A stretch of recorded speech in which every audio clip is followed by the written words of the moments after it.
Hey everyone, it's Matt Aguito, owner of Your Source Wellness, and welcome back to the Health Couch. Today we're going to talk about lifestyle changes and your circle and the impact it has on you as you head further down your wellness journey. And today I brought my boy Raphael Turner here, and we're gonna go get it in. Let's put it that way. We're laughing because we're boys from a little way back. So what's up, man? How you doing? I'm good. I appreciate you having me on. It seems like things always tend to come full circle. Yeah. I know we've maintained contact Yeah, of through course. both of our journeys, and I'm glad to be able to bring some nuggets and some value to your audience. Yeah, a little secret, guys. So Raph was my first personal trainer. Like and we only did it for like I think 1 or 2 sessions because I didn't have one. No, you can't even consider that a Why? personal trainer. Why? Barely. Okay, so barely. Okay. But he was the first person to come to me and was like, hey, look, I don't know what it's like to be big.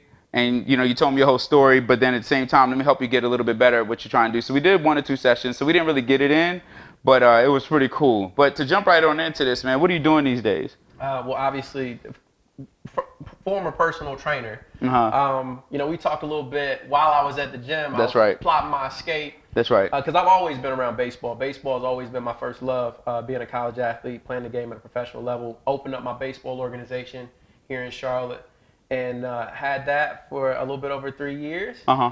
And some things changed, and I wanted to get back into the fitness. I'm sorry, but trying to get back into the fitness sector. It's probably something you have to cut out, huh? No, it's fine. Okay. But wanted to get back into the fitness sector. I think just some things align, and my circles kind of changed. It's funny we're having this conversation, but some things kind of changed for me, and man, I'm right where I need to be. Okay, my that's path good. is set. I know I'm heading in the right direction. I love the people that I'm around, Uh-huh. and there's no better place for me. Yeah, I mean, one of the things I know for me when it's not exactly the same because yours has a little bit more of a professional turn to it, but when I was going through my like weight loss and trying to get my diet right, and also like I did some career changes and stuff in the process. Mm-hmm. The relationships I had, they weren't necessarily bad. All of them are were pretty decent relationships, but I had to change the way I managed those relationships, Right. and then how they impacted me. And then I also changed some of the relationships I had at work as well. I mean, I didn't think I would have to touch the ones at work, but I did, and it was, at least for me, it was important for me to realize that impact that it had, because sometimes some people could be negative. And you don't even realize. Definitely. Yeah, you realize. So, what about you? Did you have that same similar experience as you was trying to get to where you need to get to? See, mine has always been a little bit different because being a professional athlete, Uh-huh. we all already kind of have that similar mindset anyway. Okay. I think people that undergo a true lifestyle change, I think that's why they call it a lifestyle change. Right. Because you're literally shifting so many things. Not only are you trying to change what you're doing from a nutritional standpoint and from a physical standpoint, but you will find out who's riding with you, who's not. Right. When you undergo a transformation, you're ready for this change that a lot of people around you are not ready for. Yeah, that's funny. You hit the nail right on the head. Yeah. Keep going. And man, it's so funny because, a lot of times as a personal trainer, man, you get so close to these people that you're training, and it's, not just because they stroking you a check, but because you see them all the time, you see what they're trying to do, and that's a very, very vulnerable state to be in. Right. And so you get a chance to understand a lot more about the support that they have at home. Uh-huh. Who's cooking? How are they organizing their meals? Okay. Maybe they might be in a group session and one day their friend doesn't make it, and you start to see it literally impact their relationships outside of what they're doing, because what you're trying to accomplish is such a tall task. Yeah, I know. Like one time, for example, for me, I like to joke. I'm a comedian type guy, especially when I was, younger and a lot of bit more overweight. And one of the things that would come up a lot in conversation with some of the relationships I had was like, hey man, you're not really funny anymore, or what happened to you, and Right. What I found is that it wasn't necessarily that I was trying to change what they wanted me to be. I was changing what I was putting out. Does that, what I mean? Like, yeah, 100%. Right. So what most people didn't know is that I used comedy to kind of as a deflector, right? Yeah, as a deflector, And as I realized and became more confident in myself, then I started to use comedy a lot less and started being a little bit more assertive and a little bit more direct around the things that I know I needed out of either the situation or even the relationship itself, or not even really entertain the the consistency Right. of that relationship anymore, Right. right? I mean, it was no hate or anything Right. like that, but I had to make moves, and sometimes people are not really comfortable Oh, with that. 100%. Because Yeah, you're changing. yeah, exactly. And that doesn't make anybody Right. comfortable. Right. Probably one of my favorite quotes. It's off of a song, but people start looking at you funny when you make a little bit of money, talking about you change. Like that's not what I'm supposed to do. Right. You get a little change and you start. And I'm a firm believer that I don't think money makes people change. It's like losing weight. I don't think losing weight makes people change. I really think it brings out the true character of people. That's a good point. Not only you, but then the people around you. Dang, that's real. 100%, because a book that I'm That's reading real. right now is Essentialism. Okay. Essentialism is nothing more than the study of just the bare bones of things that you need. And when you start talking about the comedy piece, it's kind of a time kill. It's just like you said, it's a deflection for people to not realize who you are. I don't need that anymore. So I'm not going to participate in it anymore. For me, leveling up my life from a financial perspective, I don't scroll on Instagram anymore. I don't scroll on Facebook. I don't take the time. People say, well, you didn't comment on my post. Essentially, that if it's not growing my pockets, then there's no need for me to. And it's not personal either. It's not exactly. personal. If it's not growing you, then don't do it. And when your friends start to see you doing things like that, they start seeing that, okay, this part about him or her is changing. What's next? Right. Am I gonna be next? Right. You know Insecurity. 100%. Well, I think it's funny you started touching it, because I was thinking about, like, how do we talk about insecurities that people have? Because lots of times when you're going through these changes, it's your own insecurities that start to change, but then in the changes, you start to bring out other people's insecurity, right? And so it's like, and you don't do it, it's not intentional. 100%. It's not intentional. It's just one of those things that actually happen in the process, and you're like, well, I'm sorry, I'm not trying to do anything to make this relationship not work anymore. My focus has changed. I'm now going towards this other direction, 100%. and you just may not happen to align with it right now in this season of life. It's like, think about how we met. Like, I guarantee you, we probably wouldn't have met 2 or 3 years prior to when I met you, because I wasn't in the gym. I wasn't working out. You wouldn't have seen me doing a bad form when you walked over. It was like, hey, you need to work on your back a little bit more. Right. To be able to get. Hey, you still know that. Oh yeah, I'd never forget it. You was like, man, you're not doing right on the back on the lat pull downs. And so I value that type of information, but that was a product of the change that I was making in my life, and that again was an introduction to a new circle. You know what I mean? So it didn't mean that I necessarily left anything else, but now I also now gained a new circle. So you know what I mean? So that's another thing about this circle piece that's interesting, is that maybe sometimes you're not necessarily going to lose circles, but you have to be conscious of the circles you gain as well, the good and the bad ones. In this case, it was a good one, and that worked out really well. Here we are 6 years later, and we're sitting here talking on this couch. You know what I mean? Yeah. And it's just interesting how that maps out. It really is. And you know what? And it's so funny, man, because I learned this lesson early on in life. Did it stick early?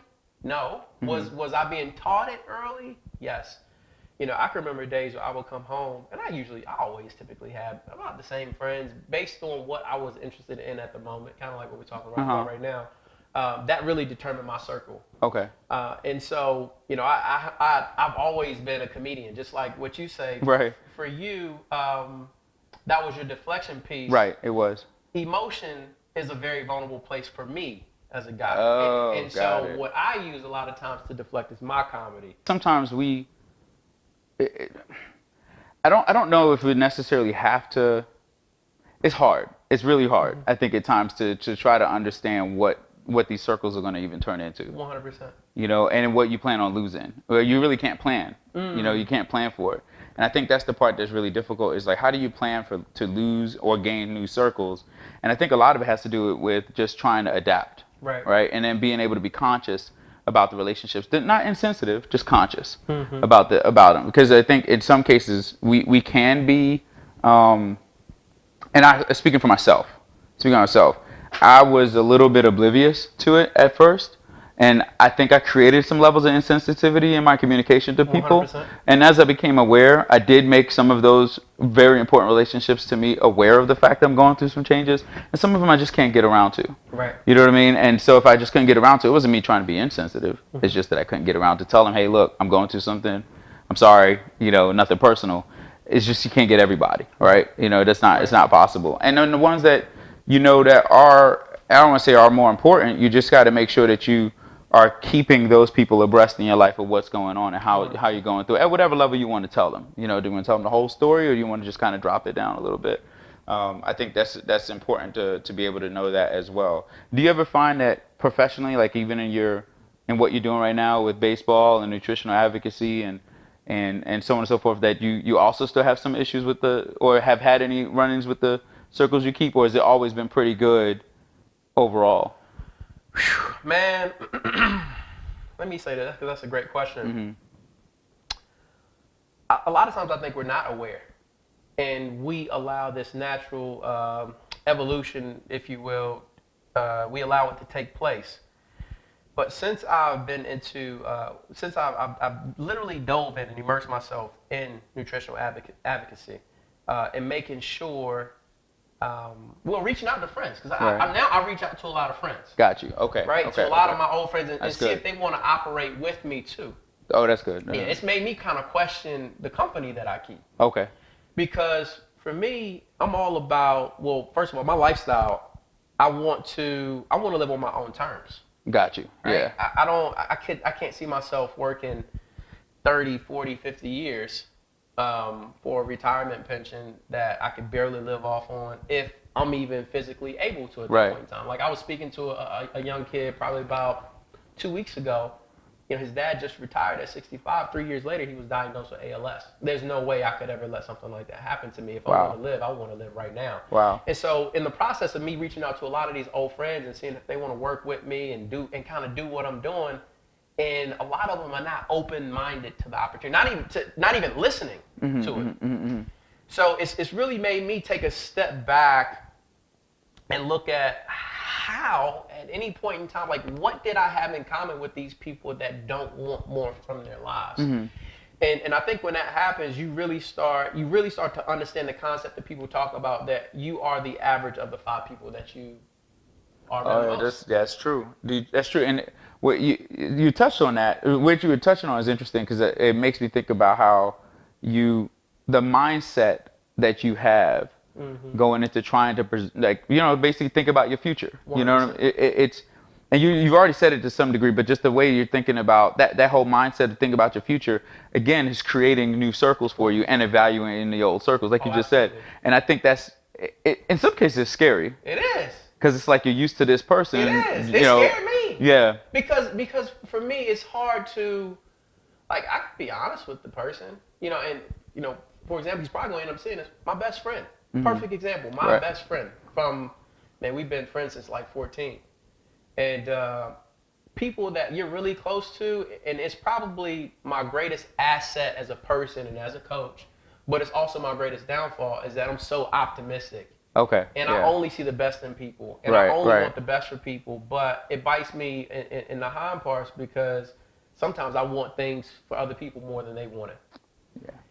And that's scary. That's tough. Well, I mean, it's funny, because even starting this whole process with the health couch, that was some of the fears that I had, was trying to figure out how can I get out here and help people, not knowing if they're really going to either listen to it, or if it's going, you know what I mean? Do I want more for them than they want for themselves?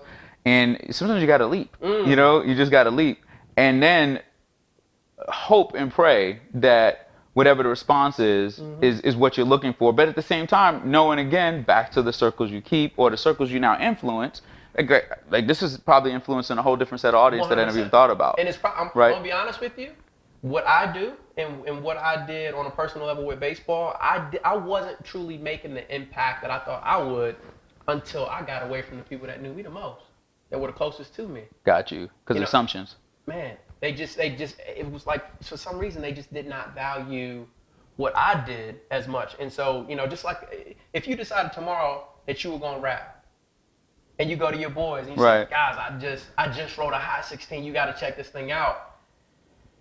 People in your backyard, they never feel it the same versus if you fly out to Cali. That's true. No, you're right about that. And that's how the criticism. Oh my God. The criticism. So when you go to your boys and your friends and you say, well, look, I'm ready to lose 50 to 100 pounds, like, Man, I've been watching you eat that same McDonald's for the last 10, 15 years. You ain't finna change. Right. And when you do it, that's scary. Right.